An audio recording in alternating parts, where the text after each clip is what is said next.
Hello friends, வணக்கம் man. Welcome back to நம்ம channel புதுசு நம்ம சேனல் சப்ஸ்கிரைப் பண்ணுங்க. வாங்க வீடியோக்குள்ள போகலாம்.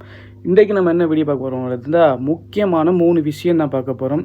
இந்த முக்கியமான 3 விஷயம் பார்க்கலாட்டிக்கு அந்த 3 விஷயமும் உங்களோட சொந்தத்துலேயும் நடக்கலாம், பக்கத்து வீட்டுக்காரனுக்கு நடக்கலாம், யாருக்கு வேணாலும் நடக்கலாம். ஏன்டா அவ்வளோ ஒரு முக்கியமான பிரச்சனை உண்டு நாட்டில் போய்கொண்டிருக்கு.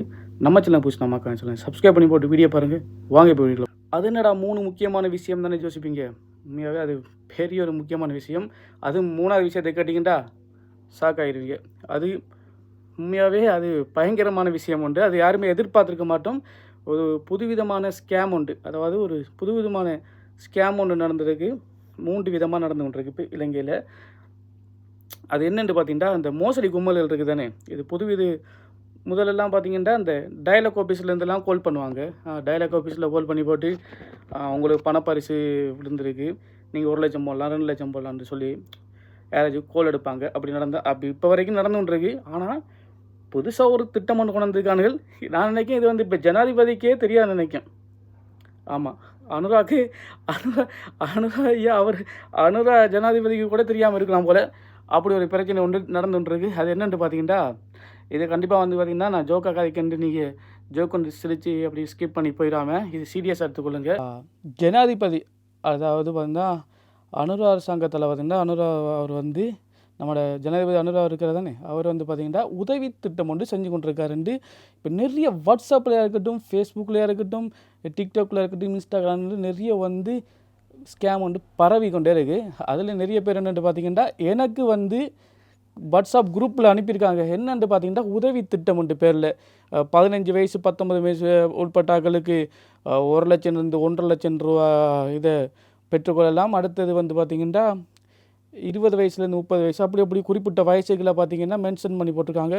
இதை பார்த்தோன்னே எனக்கு விளங்கிட்டு இது ஸ்கேமண்டு கண்டுபிடிக்கிறதுக்கு ஒரு இலகுவான வழி என்னென்று பார்த்திங்கன்னா, எப்பயுமே நான் அந்த ஃபோட்டோ உங்களுக்கு போடுறேன். ஃபஸ்ட்டு இந்த ஃபோட்டோ எனக்கு அனுப்பியிருக்கிற குரூப்பில் அனுப்பியிருக்க இந்த ஃபோட்டோ பாருங்கள். இதை மாதிரி வந்தால் கண்டிப்பாக பார்த்தீங்களா நீங்கள் இதை தவிர்த்து கொள்ளுங்கள். இதை ஃபஸ்ட்டு மேலே போடுறேன் பாருங்கள். இந்த இருக்குது தானே, இது வந்தால் கண்டிப்பாக நீங்கள் தவிர்த்து கொள்ளுங்கள். இது கீழே ஸ்க்ரைப் பண்ணிட்டு வரேன், கீழே பாருங்கள். எப்போவுமே பார்த்தீங்கன்னா இலங்கை அரசாங்கத்தால் அங்கீகரிக்கப்பட்ட ஏதாவது லிங்குகள் வந்தால் இதே மாதிரி நான் கீழே ஒரு லிங்க் ஒன்று இருக்குது தானே, அதே மாதிரி லிங்கே தான் இருக்கும். இப்படி லிங்க் கடைசி மட்டும் வராது. இப்படி லிங்கெல்லாம் வந்தால் இது பார்த்தீங்கன்னா ஸ்கேம். ஓகே, இதெல்லாம் பார்த்துட்டிங்களா? ஓகே, வாங்க இப்போ சொல்கிறேன். ஓகே ஃப்ரெண்ட்ஸ், இப்போ நீங்கள் இதெல்லாம் வாட்ஸ்அப்பில் வந்தது. எனக்கு ஒரு நண்பர் அனுப்பியிருந்தார். நான் அவருக்கு உடனே பதிலை போட்டேன். எனக்கு ஒரு நண்பர் மட்டும் அனுப்பலை, எங்களோட வீட்டிலேருந்து அனுப்பியிருந்தாங்க. இப்படி நிறைய பேர் எனக்கு அனுப்பியிருக்காங்க, 4-5 பேர். அப்போ உதாரணத்துக்கு நான் இதை உங்களுக்கு ஃபோட்டோ பிடிச்சிட்டாக்கண்டு காட்டி உங்களுக்கு போட்டிருக்கேன். இதில் என்ன பார்த்தீங்கன்னா, இப்போ உங்களுக்கு தெரியும் இலங்கையில் நிறைய பிரச்சனைகள் பணவீக்கம் கூடுதலாக இருக்குது, நிறைய பிரச்சனை நடந்துட்டுருக்கு. அதில் பார்த்தீங்கன்னா ஏற்கனவே இந்த சப்பமுக்குக்காரனுகளை நிறைய பேர் பிடிச்சி ஞாபகம் இருக்கா?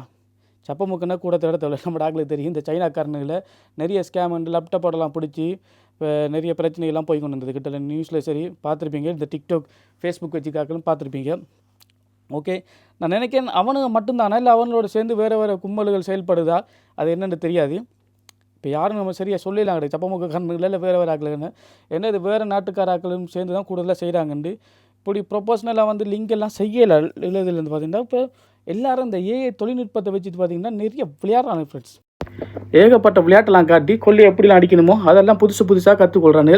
அதாவது நம்ம தான் இப்போ சேஃப்டியாக இருக்கணும். இது பார்த்திங்கன்னா டிஜிட்டல் உலகம், அதுக்கேற்ற மாதிரி நம்மளும் இருக்கணும். நிறைய பேர் ஆக்டிவ் இல்லை தானே. இப்போ அதுக்காக சொல்கிறேன், அதுக்காக நான் பெரிய படித்தவன்லாம் கிடையாது. நானும் உங்களை மாதிரி சாதாரண ஆள் தான். ஏதோ எனக்கு தெரிஞ்ச நுணுக்கத்தை நான் சொல்லித்தரேன், அவ்வளோதான். இப்போ என்னத்துக்காக இந்த வீடியோ முக்கியம் போகணுன்னு பார்த்தீங்கன்னா, அதாவது கிராமப்புற மக்களும் இப்போ நிறைய ஆக்டிவ் ஆகிட்டாங்க. சில ஆட்களுக்கு இப்போ என்னவா இருந்தாலும் காலேஜ் கேம்பஸ் எதுக்கு போயிருந்தால் கூட அந்த சில ஆக்டிவிட்டீஸ் இல்லை. இது உண்மையான லிங்க் தான் கிளிக் பண்ணி உங்களோட டீட்டெயில்ஸ்லேயே பார்த்தீங்கன்னா நீங்கள் டைப் பண்ண ஆரம்பிச்சிருவீங்க. உங்களை டைப் பண்ணி ஆரம்பிச்சோன்னா கேட்பீங்க, ஜோசிப்பீங்க, பிகே என்னடா டைப் பண்ணி ஆரம்பிச்சு நான் டீட்டெயில்ஸை போய் என்ன செய்ய போகிறான்னு நீங்கள் கேட்பீங்க. பிக்கப்படுறது என்ன ஒரு இது சின்ன பிள்ளைத்தனமாக இருக்குன்னு நீங்கள் யோசிக்கலாம். ஆனால் அது அங்கே தான் உங்களுக்கு சிக்கலே இருக்குன்னு உங்களுக்கு தெரியாது. ஏனெண்டா உங்களோட ஐடி நம்பரை டைப் பண்ண போகிறீங்க, ஃபஸ்ட்டு உங்களோட முழு பேரை டைப் பண்ணி போகிறீங்க. அதை வச்சுட்டு அவன் நிறைய வேலைகளை செய்யலாம். அது உங்களுக்கே தெரியாது. என்னென்ன செய்யலான்னு சொல்கிறேன் கேளுங்க. ஏதாச்சும் லோன் எடுக்கலாம், அவங்கள வச்சு லோன் கடைசியாக தான் தெரிய போகுது. வேறு பிரச்சனைகள் உங்களை டாக்குமெண்ட்ஸை வச்சு வெளிநாட்டுக்கு அனுப்புகிறேன் சரி, என்னென்ன சரி பயோடேட்டாலாம் எடுத்து வேறு இடத்துல விற்பாங்க.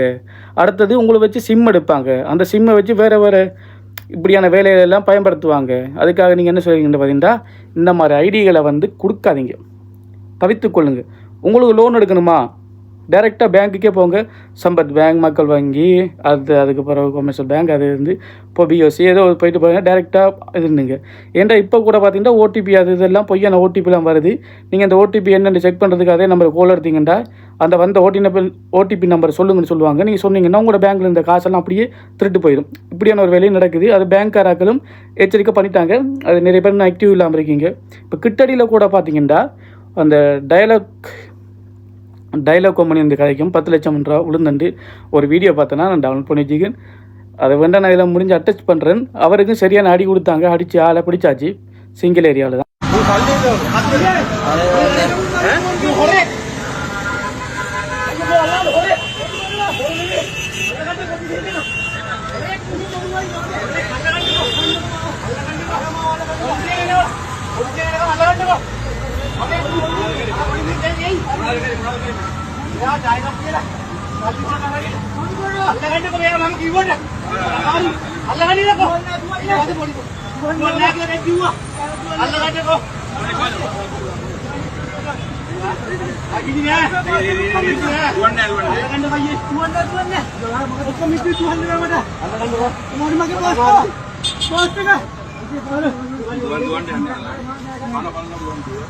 Oka dua nama.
Oh, नीति क्या अपना खाना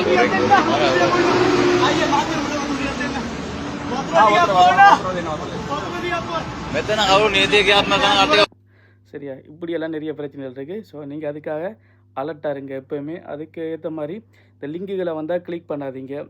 உங்களுக்கு அதிர்ஷ்டங்கள் விழுந்துருக்காது வந்து அதை வந்து உண்மையாக இருக்க பட்சத்தில் நீங்கள் அதுக்குரிய முகவரை போய் நாடி அதை விசாரித்து பாருங்கள் நேரடியாகவே.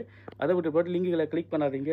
சில லிங்குகளை பார்த்தீங்கன்னா உங்களோட ப்ரைவேசியாக போயிட்டு அதை தோண்ட ஆரம்பிச்சிடும். பிறகு நமக்கு தான் கஷ்டம். உங்களோட ஃபோட்டோஸ்லேருந்து வீடியோஸ் வந்து எல்லாமே உங்களோட நம்பருங்க எல்லாம் போயிடும். சரி, அதுக்கு ஏற்ற மாதிரி அலர்ட்டாக இருங்க. ரைட். ரெண்டாவது விஷயம் வந்து பார்த்திங்கன்னா இது தொடர்ச்சியாக நடக்கிற விஷயம் ஒன்று தான். இது காலங்காலமாக நடந்து கொண்டிருக்கு. இந்த வெளிநாட்டுக்கு போகிறது இது பார்த்திங்கன்னா கிட்டலில் கூட நிறைய நியூஸில் வந்திருந்தால் லித்தோனியா விசாண்டு இப்போ டூரிஸ்ட் விசா வந்து கொஞ்சம் கொடுத்து கொண்டிருக்காங்க போல். அப்போ அந்த விசாவில் பார்த்திங்கன்னா நிறைய பேர் வந்து பார்த்திங்கன்னா டூரிஸ்ட் விசாவில் வேலை எடுத்தாருன்னு சொல்லி நிறைய பேர் வேலை இல்லாமல் தத்தளிக்காண்டு ஸ்ரீலங்கா கவர்மெண்ட்டுக்கு கூட நிறைய ப்ரெஷர் வந்து கொண்டிருக்கு. இப்படி உங்களோட நாட்டில் இருந்து இப்படி லித்தோனியா விசாவில் வந்திருக்காங்க, இது டூரிஸ்ட் விசாவில் வந்திருக்காங்க, வேலையெல்லாம் அப்படி இல்லாமல் இருக்குன்ட்டு எம்பசி மூலமாக போய் கம்ப்ளைண்ட்லாம் பண்ணிக்காங்க. இப்படி நிறைய அப்டேட்லாம் நடக்குது. யாரும் நீங்கள் ஏஜென்சி மூலம் போகிறண்டா கண்டிப்பாக அது ஒர்க் விசா வந்துருக்கா செக் பண்ணிக்கொள்ளுங்க. இந்த டூரிஸ்ட் விசாவில் போகாதீங்க. நிறைய பேர் கூட இப்போ துபாய்க்கெலாம் டூரிஸ்ட் விசாவில் போய் வேலை இல்லாமல் தத்தளித்த விஷயங்கள்லாம் தெரியும். நான் ஏற்கனவே ஒரு வீடியோ நான் போட்டிருக்கேன். அது மட்டும் இல்லை, ரொமேனியாவுக்கு அனுப்புறேன்னு சொல்லி கூட நிறைய பேர் வந்து பார்த்திங்கன்னா வருஷக்கணக்கில் வச்சு ஏமாற்றி எனக்கு தெரிஞ்ச நண்பர்கள் கிட்டத்தட்ட நான் நினைக்கிறேன் 12 லட்சம் ரூபா கொடுத்துருப்பான் நினைக்கிறேன். சரியா? 12 லட்சம் ரூபா கொடுத்த இடத்துல பெரும் 7 லட்சம் ரூபா காசை தான் ரிட்டர்ன் பண்ணிக்கானது கிட்டத்தட்ட 4.5 வருஷத்துக்கு பிறகு. அப்போ அவருக்கு ஒர்க் பர்மிட்டு ஏற்கனவே கொடுத்தது ஃபேக், அடுத்த ஒர்க் பர்மிட் ஃபேக், அப்படி இது அந்த ஏஜென்சியோட பேரை நான் சொல்ல விரும்பலை. ஆனால் காலப்போக்கில் அந்த ஏஜென்சியோட பேரை நான் உங்களுக்கு சொல்கிறேன். சரியா? இப்போதைக்கு சொல்ல எனக்கிட்ட சரியான ஆதாரங்கள் இல்லை. அந்த ஆதாரங்களை கைக்கு எடுத்த பிறகு அந்த ஃபுல்லாக ஆதாரங்கள் அப்படி சொல்கிறேன். அதே மாதிரி நிறைய ஏஜென்சிகள் இருக்குது. என்ன செய்கிறாங்கன்னு பார்த்தீங்கன்னா இல்லாத மக்கள் வந்து பெரிய நாட்டுக்கு போகிற ஒரு ஆசையில் வந்து லோனுக்கு நான் போட்டு இப்போ வந்து ஒய்ஃபோட தாலி கொடிகள் சரி, பிள்ளைகள நகைகளை சரி, அவங்களோட மாலை சரி, நகையை சரி, அம்மாட சரி, ஏதாவது வச்சு இந்த பேங்க்கில் கொண்டுக்கிட்டு வச்சு இந்த ஏஜென்ட்ஸ்காரர்களுக்கு என்ன செய்கிறாங்கன்னா காசை கட்டுறாங்க. இந்த ஏஜென்ட்ஸ்மார் என்ன செய்கிறாங்கன்னு பார்த்தா அந்த கலனுகள்லாம் சேர்ந்து இதை ரொட்டேட் பண்ணுறது. தம்பி உங்களுக்கு 1 வருஷத்தில் வந்துடும், 6 மாதத்தில் வந்து 2 வருஷம் வந்து இதை ரொட்டேட் பண்ணி அவங்களோட கம்பெனியை வளர்க்காங்க. கம்பெனியை மட்டும் தான் வளர்க்காங்க வருது இல்லை, கம்பெனியை மட்டும் தான் வளர்க்கானது தவிர மற்றபடி இவனுங்களை அனுப்புகிற மாதிரி தெரியலை. இதே மாதிரி நிறைய பொடிகள் வந்து எனக்கு வாட்ஸ்அப்பில் வந்து இப்போ நிறைய பேர் வந்து அனுப்பி கொண்டே இருக்கானு. ப்ரோ நான் 2-3 பேருக்கு நம்பர் கொடுத்துருக்கேன். அதில் 2-3 பேர் வேறு நம்பர் கொடுத்து ஒர்க் பெர்மிட் ஒரிஜினல் ரொமேனியா அதை அப்டேட் பண்ணுங்கன்ட்டு கேட்டுருக்காங்க. அவங்களுக்கு நான் மெயில் ஐடியெல்லாம் கொடுத்தேன். நான் இது ரொமேனியா வெப்சைட், நீங்கள் இந்த ஒர்க் பெர்மிட்டையும் எஸ்சி நம்பர் இருந்தால் போட்டு பாருங்கள் இப்படிலாம் சொல்லி கொடுத்துருக்கேன். சரியா? அதால் இந்த ரொமேனியாவுக்கு போகிறாங்கல்லாம் கண்டிப்பாக வந்து அதுக்கு போகிறாக்கெல்லாம் அந்த ஒர்க் பெர்மிட் ஒருக்கா செக் பண்ணிக்கொள்ளுங்க. அதை நீங்கள் எம்பசி மூலம் செக் பண்ணிக்கலாம். இல்லாட்டிக்கு நீங்கள் ரொமேனியா எம்பசிக்கு அடிச்சிங்கண்டா ஸ்ரீலங்காவில் இருக்கிறது அதுக்கு மெயில் ஐடி வரும். அதுக்கு இந்த ஒர்க் பெர்மிட்டை அப்லோட் பண்ணி உங்களுக்கு என்ன பிரச்சனையோ அதை நீங்கள் ஒரிஜினலாக ஃபேக்காண்டு செக் பண்ணி போகலாம். அவங்க உடனே உங்களுக்கு 1 டேயில் வந்து அதுக்கு ரிட்டர்ன் மெசேஜ் பண்ணுவாங்க. அதுக்கு பிறகு உங்களுக்கு தெரியும். ஓகே, இந்த மூணாவது விஷயம் தான் பயங்கரமான விஷயம். அதை அப்டேட் பண்ணுறோம் வாங்க. மூணாவது விஷயம் இப்படியான ஸ்கேம் நடக்குண்டு வாழ்நாளில் யாருமே எதிர்பார்த்துருக்க மாட்டோம். ஏன்னா நிறைய பேர் வந்து பார்த்திங்கன்னா சோசியல் மீடியா வந்து ஒரு பெரிய ஒரு பிளாட்ஃபார்ம். இப்போ நேரடியாக நம்ம ஒரு விஷயம் தெரியலாட்டிக்கு இந்த சோசியல் மீடியா மூலம் தான் நம்ம எல்லாத்தையும் அறிஞ்சு கொண்டு ஓகே இந்த இடத்துல இந்த சாமான் இருக்குது, இந்த இடத்துல இப்படி இருக்குது, இப்படி விலை குறைஞ்சிக்கு போய் வாங்கலாமன்ட்டு எல்லாரும் போய் நாடக்கூடிய இடம் ஒரே ஒரு பிளாட்ஃபார்ம் சோசியல் மீடியா பக்கம் தான். அது டிக்டாக்காக இருக்கட்டும், யூடியூப்பாக இருக்கட்டும், இல்லை ஃபேஸ்புக்காக இருக்கட்டும், இன்ஸ்டாகிராம் இருக்கட்டும், எதாக இருந்தாலும் இருக்கட்டும், எல்லாமே அது வந்து ஒரு சோசியல் மீடியா ஃப்ளாட் தான். ஓகே, விஷயத்துக்கு வரும்.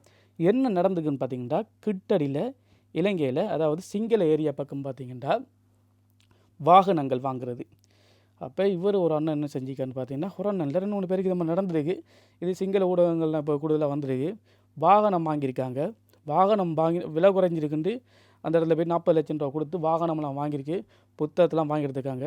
அப்போ வாங்கின இடத்துல என்ன சம்பவம் நடந்துக்கிட்டு வந்தால் இதே ஒரு ரெகுலராக இந்த வாகனம் விற்கிற பார்ட்டி வந்து செஞ்சுட்டு வந்திருக்கு. இடையில் மறைச்சி வந்து அவங்கள விரட்டி கத்தி முனையிலையும் சரி, துப்பாக்கி முனையிலையும் சரி விரட்டி சிங்கள ஊடகங்களே பப்ளிக்காக போட்டிருக்காங்க. அதுவும் ஒரு தமிழ் நியூஸில் நான் பார்த்தேன். அது நிறைய பேருக்கு இது அப்டேட் ஆகிட்டு தான் நான் திரும்பியும் போடுற காரணம் அவங்கள இடம் மறைச்சி அந்த வாகனத்தையும் கைப்பற்றி எடுத்து அதுக்கப்புறம் அவங்கள்ட்ட கொடுத்த டாக்குமெண்ட்ஸ் எல்லாம் வாங்கி எடுத்து இப்படியே வாகனத்தை பறிச்சிட்டு போயிட்டாங்க. இது ஒரு இடத்துல 2 இடத்துல நடக்கலை, ஒரு 4-5 பேருக்கு நடந்திருக்கு. இதை நிறையா கம்ப்ளைண்ட் பண்ணி வந்து பார்த்திங்கன்னா இந்த போலீஸ்காரர்கள் இருக்காங்க தானே, இதை வந்து அவங்க பொறுப்பெடுக்கலை. பார்த்தா போலீஸ்காரர்களுக்கு தொடர்பு ஒன்று இருக்குது. லிங்க் இல்லாமல் எல்லாமே செய்யலை தானே. காசு கொடுத்து இங்கே ஒரு வேலையும் நடந்திருக்கிறதுக்குள்ள அதை அப்படி மூடி மறைச்சிட்டாங்க. இப்போ கிட்டல தோண்டி எடுத்துக்கானது போல் பழைய கேஸை தோண்டி எடுத்து இப்போ பெரிய ஒரு பிரச்சனை வந்து போய்கொண்டிருக்கு. அதால் இந்த வாகனங்கள் வாங்க போகிறீங்கண்டா இருந்தால் நீங்கள் என்ன செய்கிறீங்கண்டா முக்கியமாக நேரடியாக போயிட்டு நம்மளோட ஊருக்குள்ள இதில் வாங்கண்டா வாங்கி கொள்ளுங்க. சரியா? அதை விட்டு இந்த ஃபேஸ்புக் அது இது இன்ஸ்டாகிராம் பக்கம் போய் நீங்கள் வாகனங்கள் கண்டிப்பாக பார்த்தீங்கன்னா தேடாதீங்க. தேடுங்க நல்ல பிளாட்ஃபார்மாக ஆக்களாக இருந்தால் ஆக்களை கொஞ்சம் கூட கூட்டிகிட்டு போய் வாங்க முடியும். இல்லாட்டி நம்மளோட ஊருக்கு கொண்டு வந்து நீங்கள் இன்சூரன்ஸுக்கு இதெல்லாம் போட்டு லீஸிங்கை போட்டு நம்மளோட ஊருக்கு செய்யுங்க. அயலூருக்கு போகாதீங்க. இது ஒரு பெரிய பேசும் பொருளாக போய் கொண்டிருக்கு. இது முக்கியமாக இந்த வாகனம் வாங்குறாங்க தான் நீங்கள் கண்டிப்பாக இதை பார்க்கணும். அதே மாதிரி தான் நான் நேற்று ஒரு வீடியோ போட்டிருந்தேன் ஃப்ரெண்ட்ஸ். என்னென்னு பார்த்தீங்கன்னா ஃபோன் கொடுக்குற இடத்துலையும் பார்த்தீங்கன்னா பொம்பளை பிள்ளைகளாக இருக்கட்டும், கூடுதலாக அந்த பெண் பிள்ளைகளாம் கவனமாக இருக்கணும். உங்களோட புகைப்படங்கள்லாம் இருந்தால் உங்களோட அப்லேயே போய்ட்டு லொக் இருக்கும், ஃபோட்டோஸில் லொக் போட்டுட்டு அதுக்கு பிறகு செட்டிங்கில் லொக் பண்ணுவீங்கன்னா செட்டிங்கில் போய்ட்டு உங்களோட அப்போ போய்ட்டு ஓப்பன் பண்ணலாம். நீங்கள் என்ன லொக் கொடுத்தாலும் செட்டிங்கில் போய்ட்டு ஓப்பன் பண்ணிவிட்டால் அது லொக்கெல்லாம் உடஞ்சிடும். நீங்கள் கவனமாக யூஸ் பண்ணிக்கொள்ளுங்க. சரியாக மிஸ்யூஸ் நடக்குது. தேவையில்லாத ஃபோட்டோஸ் வீடியோஸ் எல்லாம் ஃபோனில் வைக்காதீங்க, தேவைப்படாது. அதெல்லாம் வைக்கிறது வேஸ்ட். உங்கள் மேலே நம்பிக்கை இருந்தால் உண்மையான காதல் எப்போ இருந்தாலும் ஜெயிக்கும். சரியா? அதை விட்டு போட்டு இவா போயிடுவான்னு நீ ஃபோட்டோ லுக் பண்ணுறதும் வீடியோ லுக் பண்ணுறதும் ஒரு பிரயோஜனம் இல்லை. கண்டிப்பாக இருங்க. உங்கள் மனைவி மேலே நம்பிக்கை இருந்தால் மனைவி நம்பிக்கை இருங்க. அதை விட்டுட்டு இந்த சிசிடி கேமரா மாதிரி ஃபோனில் கேமரா ரெக்கார்டிங் பண்ண வைக்கிறது இதெல்லாம் கடைசியில் வந்து இப்படி ஒரு ஃபோன் கடைக்காரனு போகும். இதை 10 பேரில் 10,000 பேர் பார்ப்பானுகள். பெரிய ஒரு பிரச்சனை இஷ்யூ ஆகும். பிறகு நீங்கள் அவனை போட்டு அடிப்பீங்க. அவன் பிறகு ஹோட்டலில் நிற்பான். அவன் பிறகு ஒரு வீடியோ போட நீங்கள் ஜெயிலுக்கு போகணும். இதெல்லாம் கொஞ்சம் பார்த்துக்கொள்ளுங்க. பார்த்து சூதானம் நடந்து கொள்ளுங்க. அதாவது இந்த 3 விஷயத்தையும் முக்கியமாக சொல்லிட்டேன். முதல் விஷயத்தை நீங்கள் பார்த்துருப்பீங்க. இந்த லிங்குகளை வந்தால் கிளிக் பண்ணாதீங்க. உங்களோட பேர்கள் டீட்டெயில்ஸ் எல்லாம் உங்களுக்கு கொடுக்குறத நிப்பாட்டுங்க தெரியாத வலைத்தளத்தில் போயிட்டு. 2வது வந்து பார்த்திங்கன்னா வெளிநாட்டுக்கு போகிறதெல்லாம் கொஞ்சம் கவனமாக பார்த்து டீல் பண்ணிக்கொள்ளுங்க. மூன்றாவது வாகனம் வாங்குறது, அயல் ஊருக்கு போயிட்டு வாகனம் வாங்குறதா இருந்தால் அதை கொஞ்சம் தவிர்த்துட்டு அங்கேருந்து வாகனத்தை இங்கே நம்ம ஊரில் கொண்டு வாங்குறமான்னு பாருங்கள். எல்லாரையும் சொல்லலை, சில இடங்களில் இப்படி நடக்குது. எதாக இருந்தாலும் கவனமாக பார்த்துக்கொள்ளுங்க. ஓகே ஃப்ரெண்ட்ஸ், இந்த வீடியோ பிடிச்சி நம்ம லைக் பண்ணுங்கள், ஷேர் பண்ணுங்கள், நம்ம சேனலை சப்ஸ்கிரைப் பண்ணுங்கள். தேங்க்யூ ஃபார் வாட்சிங். நன்றி, வணக்கம். வேறு ஒரு வீடியோ சந்திப்போம். பை.